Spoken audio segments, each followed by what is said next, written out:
안녕하십니까, 김주성입니다. 새벽에 읽는 성경 말씀 시작하겠습니다. 오늘 아침 읽을 말씀은 예레미야 47장입니다. 제목은 블레셋에 관하여. 하나님께서 나라들을 헤아리시고 심판할 날을 준비하십니다. 예레미야 당시에 애굽의 왕 바로가 블레셋을 치기 전에 하나님의 예언이 예레미야에게 내려왔습니다. 블레셋에 관한 예언을 주신 의미는 하나님께서 나라들을 심판하실 날들을 준비하시고 경고하신다는 것을 알려주심에 있습니다. 이스라엘 백성들이 주변의 모든 나라들을 정복하고 지배력을 발휘해야 했으나 그렇게 하지 못하게 되므로 다른 나라들이 또 다른 나라들을 심판하는 도구로 사용되고 있습니다. 새벽에 읽는 성경 말씀 제826화, 오늘은 예레미야 47장 1절부터 7절까지 낭독합니다. 바로가 가사를 치기 전에 블레셋 사람에 대하여 선지자 예레미야에게 임한 여호와의 말씀이라. 여호와께서 이와 같이 말씀하시되, 보라, 물이 북쪽에서 일어나 물결치는 시내를 이루어 그 땅과 그 중에 있는 모든 것과 그 성읍과 거기에 사는 자들을 휩쓸리니 사람들이 부르짖으며 그 땅 모든 주민이 울부짖으리라. 군마의 발굽소리와 달리는 병거바퀴가 진동하는 소리 때문에 아버지의 손맥이 풀려서 자기의 자녀를 돌보지 못하리니 이는 블레셋 사람을 유린하시며 두로와 시돈에 남아있는 바 도와줄 자를 다 끊어버리시는 날이 올 것임이라. 여호와께서 갑돌섬에 남아있는 블레셋 사람을 유린하시리라. 가사는 대머리가 되었고 아스글론과 그들에게 남아있는 평지가 잠잠하게 되었나니 내가 내 몸 배기를 어느 때까지 하겠느냐. 오호라, 여호와의 칼이여, 내가 언제까지 쉬지 않겠느냐. 내 칼집에 들어가서 가만히 쉴지어다. 여호와께서 이를 명령하셨은즉 어떻게 잠잠하며 쉬겠느냐. 아스글론과 해변을 치려하여 그가 정하셨느니라 하니라. 예레미야 47장 1절부터 7절까지 낭독하였습니다. 47장 1절에 보면 가사를 치기 전에 블레셋 사람에 대하여 라고 기록을 하는데요. 가사, 아스글론, 이런 도시들은 블레셋의 주요 도시들이었습니다.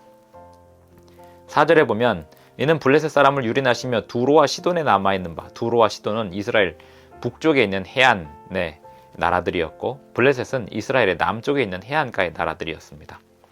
예나 지금이나 해안가를 차지하고 있는 지역은 매우 중요한 지역입니다.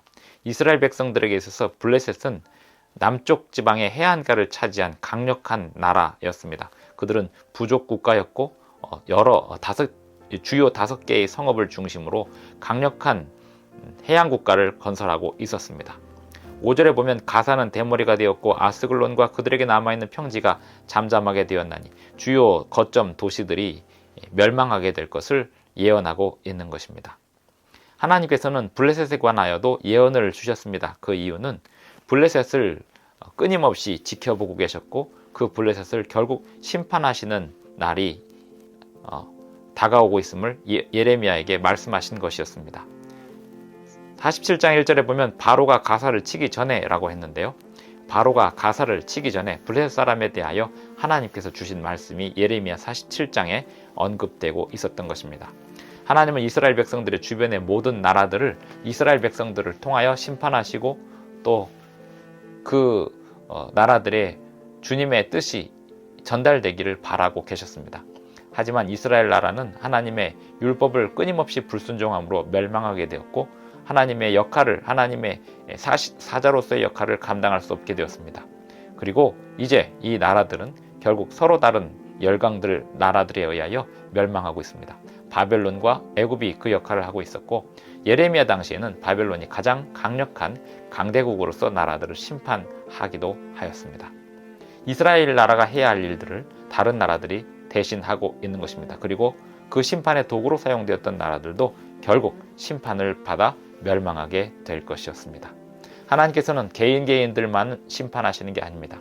나라들을 저울에 다시고 헤아리시고 심판하십니다. 나라들을 심판하시기 위하여 또 다른 나라들을 사용하십니다. 하나님은 이 세상의 모든 도구들을 사용하셔서 하나님의 뜻을 이루십니다. 우리는 하나님이 하시는 일을 믿고 기다리며 간구하는 삶을 매일매일 살아야 하겠습니다. 기도하겠습니다. 하늘에 계신 우리 아버지, 오늘도 우리에게 새 하루를 주셔서 감사합니다. 오늘도 우리에게 주시는 사명을 우리가 잘 감당할 수 있도록 도와주시고 성실하게 수행할 수 있도록 믿음을 더하여 주시옵소서. 예수님의 이름으로 기도합니다. 감사합니다. 오늘도 행복한 하루 되시기 바랍니다.